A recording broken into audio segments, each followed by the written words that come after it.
Hello everyone, कैसे हैं आप लोग। आई होप कि आप सभी लोग ठीक होंगे। मैं हूं अभिषेक और आप देख रहे हैं study with Abhishek. Navy SSR AMR examination 2022 stage 2 start हो चुकी है 5 अप्रैल 2023 से।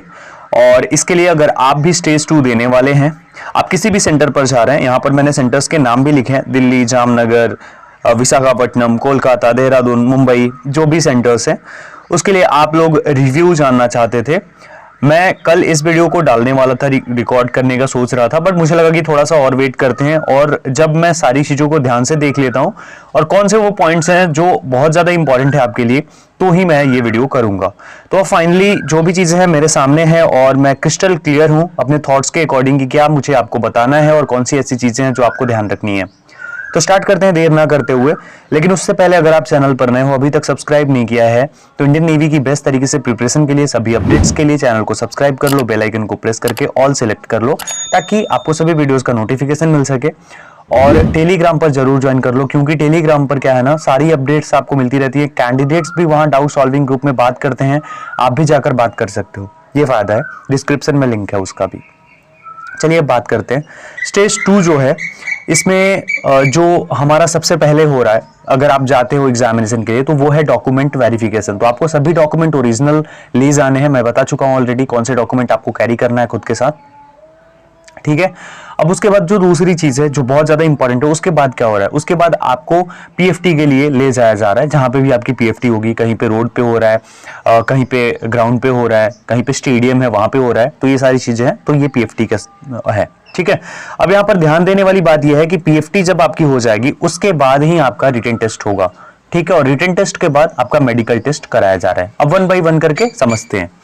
सबसे ज्यादा इंपॉर्टेंट क्या है, पीएफटी, फिजिकल फिटनेस टेस्ट। अब यहां पर एग्जांपल देकर समझाता हूं। 120 कैंडिडेट्स गए और पीएफटी में जो है वो आधा से ज्यादा बाहर हो गए। रीजन क्या था, अब ये ध्यान से समझिएगा। मैं पीएफटी इसलिए बोल रहा हूं क्योंकि फिजिकल फिटनेस टेस्ट में सभी टेस्ट आ जाते हैं, जैसे कि आपकी रनिंग भी आ जाती है, आपकी जो स्क्वाट्स है वो भी आ जाते हैं, पुशअप्स हैं वो भी आ जाते हैं, या जो लड़कियों के लिए बेंट नी सिटअप्स हैं वो भी आ जाते हैं। तो ये इंपॉर्टेंट है, बिकॉज सिर्फ रनिंग क्लियर करने से कुछ नहीं होता। कई सारे ऐसे कैंडिडेट्स थे जिन्होंने रनिंग क्लियर कर लिया पर वो पीएफटी क्लियर नहीं कर पाए। अब रीजन बताता हूं क्यों। चलिए, तो सबसे पहले बात कर लेते हैं रनिंग के ऊपर। रनिंग हमारी जो हो रही है वो लड़कों को 630 मिनट्स यानी 6 मिनट 30 सेकेंड उनको दिया जा रहा है और 8 मिनट्स की टाइमिंग लड़कियों को। यहां पर ये कुछ कैंडिडेट्स ने बताया कि फर्स्ट बैच में थोड़ा कम टाइम दे रहे थे, सेकंड बैच में 7 मिनट तक भी ले रहे थे लड़कों को, ये चीज है। बट आप अपनी प्रिपरेशन 630 के लिए ही करके जाना, आप कुछ भी ज्यादा एक्सपेक्ट मत करना, ओके, ये चीज है। दूसरी चीज, रनिंग के टाइम पर जो ग्रुप्स है वो ज्यादा बड़े ग्रुप्स नहीं हो रहे हैं, तो ये सबसे अच्छी बात है। लेकिन रनिंग के बाद क्या हो रहा है, रनिंग के बाद जब पुशअप्स करा रहे हैं लड़कों के, तो ज्यादातर जो बॉयज हैं वो पुशअप्स में फेल हो रहे हैं। अब इसका रीजन क्या है, देखिए, पुशअप आप किस तरीके से लगाते हो ये इंपॉर्टेंट है। अगर आपको 20 लगाना है, अगर आपको 15 लगाना है, तो आप कम से कम उससे दुगने की प्रैक्टिस करके जाओ, ये सबसे ज्यादा इंपॉर्टेंट होता है। मैं बहुत पहले भी एक वीडियो के अंदर ये बता चुका हूं, क्योंकि आप जब दुगना करके जाओगे ना, तो एक टाइम पर वो जो आधा है वो कर ही लोगे। और 12 पुशअप्स लगभग लगाए जा रहे हैं, 12 पुशअप्स वो आपसे करा रहे हैं। अब यहां पर ध्यान दीजिए कि जो होल्ड है, होल्ड के लिए आप लोग जानना चाहते थे, तो किसी सेंटर पर 4 सेकेंड, किसी सेंटर पर 10 सेकेंड तक होल्ड करा रहे हैं। तो 4 to 10 के बीच में आप देख लो आप होल्ड कर पा रहे हो या फिर नहीं, और इतना कर सकते हो। पुशअप्स कोई भी बड़ी बात नहीं होती है। आप अगर 10 दिन अच्छे से प्रैक्टिस कर लो, 2-3 बार पुशअप्स लगाओ पूरे दिन में, और अगर आपको 12 लगाया जा रहा है तो आप कम से कम 30-35 लगाने की कोशिश करो, तो आपका हो सकता है। और अगर आपको एक बार में आपसे नहीं हो पा रहा है, तो आप 3-4 सेट लगाओ। उसके सेट लगाने से क्या होता है, उससे आपकी जो क्षमता होती है वो बढ़ती है और बहुत जल्दी आप उस चीज के लिए तैयार हो जाते हैं। तो पुशअप्स बहुत इंपॉर्टेंट है भाई। अगर पुशअप्स क्लियर नहीं करोगे आगे नहीं जा पाओगे। पुशअप के बाद जो स्क्वाट्स है उसमें ज्यादा दिक्कत नहीं हो रही है। वो बोल रहे थे कि कोई भी पोस्चर्स नहीं देख रहे हैं, यानी कि पोस्चर्स आपका नहीं देखा जा रहा है कि स्क्वाट्स लगा देते हैं क्या है। और लड़कियों का बेंट नी सिटअप्स में कोई प्रॉब्लम नहीं है, जितना एक लड़की ने मुझे बताया। चलिए, तो रनिंग क्लियर करना है, सबसे मस्ट आपको रनिंग क्लियर करना है, फिर आपको पुशअप्स वगैरह जो है वो भी क्लियर करना होगा। ये जब आप क्लियर कर लेते हैं तो उसके बाद क्या होता है, वो बताऊंगा मैं रिटन के बारे में। लेकिन उससे पहले एक और इंपॉर्टेंट चीज है। अब यहां ध्यान से देखिए कि कहीं पर रनिंग हो रही है तो वो रोड पे हो रही है, 250 मीटर की रनिंग है, उसको घूम घूम के क्रॉस करना है। कहीं पर 400 मीटर का वहीं ग्राउंड वाला जो है। और जो मुंबई एंग्रेज सिटी जो है वहां की अगर हम बात करें तो वहां का कैंडिडेट ने बताया कोई कोहली स्टेडियम है वहां पर, वहां से वो रनिंग करा रहे हैं। तो ये 3 चीजें ध्यान रखना आप लोग। चलिए और बात करें देहरादून की, तो देहरादून में 250 मीटर का वो हो रहा है राउंड करके आपको, और वो रनिंग करनी है घूम घूम कर रोड के ऊपर ही।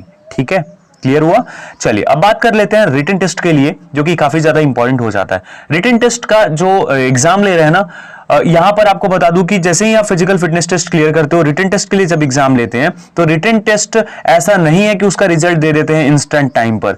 रिटन टेस्ट कराने के बाद उन सभी कैंडिडेट्स का मेडिकल भी कराया जा रहा है, और मेडिकल के बाद जो आपकी फाइनल मेरिट आएगी उसी टाइम पर आपका नाम देखने को मिलेगा कि आपका हुआ है या फिर नहीं हुआ है। तो ये बिल्कुल भी एक्सपेक्ट मत करना कि आपका रिटन हो जाएगा और उसके बाद आपका नाम देखने को मिल जाएगा कि आपने कितना स्कोर करा। ऐसा कुछ नहीं होने वाला है। जो भी लोग रिटन देंगे उन सभी को उसी टाइम पर मेडिकल भी देना होगा, मेडिकल से भी गुजरना होगा। अब यहां ध्यान देना मेडिकल में क्या हो रहा है। मेडिकल के लिए कुछ पॉइंट्स बता देता हूं आपको। अपनी जो ईयर वगैरह है वो सब साफ रखनी है। ज्यादातर री मेडिकल इसी में कैंडिडेट्स को मिल रहा है, तो अपने कान वगैरह साफ रखो, ये सबसे ज्यादा इंपॉर्टेंट है। ठीक है, बाकी कोई दिक्कत होती है तो उसके लिए थोड़ा चल सकता है, पर ये कान और ये सब चीजें जो हैं वो आपके लिए काफी ज्यादा इंपॉर्टेंस रखती हैं। ऑब्वियसली आईज का तो आपको पता ही है, आईज आपकी अच्छी होनी चाहिए, ये काफी ज्यादा इंपॉर्टेंट है। तो ये चीज है मेडिकल का। अब जो फिजिकल, रिटन और मेडिकल का मैंने पूरा बता दिया आपको कि किस तरीके से सारी प्रोसेस हो रही है। ठीक है, अब थोड़ा ध्यान से सुनना जो मैं बातें बोलने वाला हूं।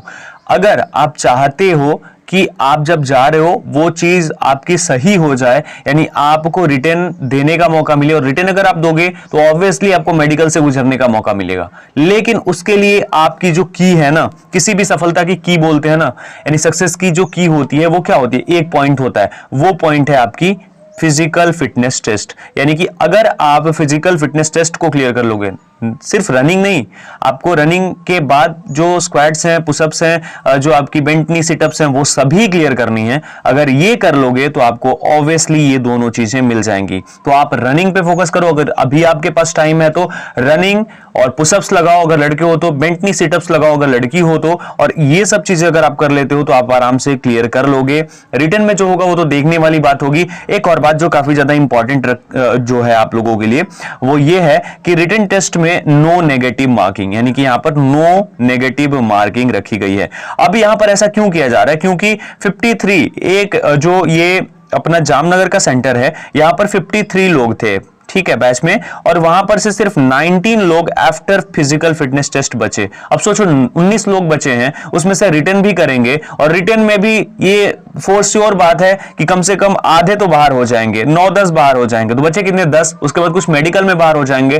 तो वो अपने सही तरीके से चीजें कर रहे हैं, और वो जो उन्हें पता है कि आप कहां से बाहर हो सकते हो, तो वो तरकीब आजमा रहे हैं, सीधी सी बात है, जिससे कि आप बाहर हो जाओ। ठीक है, अब आपको अपनी हर एक तरकीब आजमानी है जिससे कि आपको बाहर नहीं होना है, आपको लड़ना है उनके प्रोसेस से।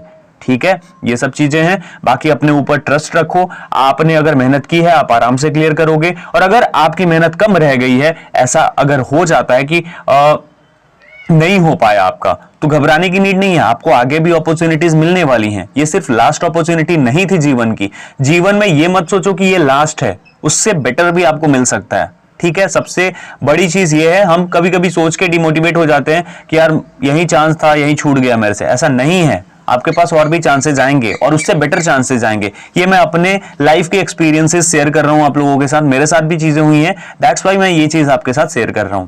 बाकी इसी के साथ मैं अभी खत्म करूंगा अपनी बात को, क्योंकि मैंने सारी चीजें आपके सामने रख दी हैं। आपके मन में जो भी डाउट होता है आप मुझे पूछ सकते हो। टेलीग्राम पर जाकर कैंडिडेट से भी बात कर सकते हो सीधे। और बाकी इस वीडियो में मुझे यही शेयर करना था। होपफुली आप लोग पूरी तैयारी के साथ जा रहे होंगे, और ऑल दी वेरी बेस्ट जिनका भी अब आने वाले टाइम में है।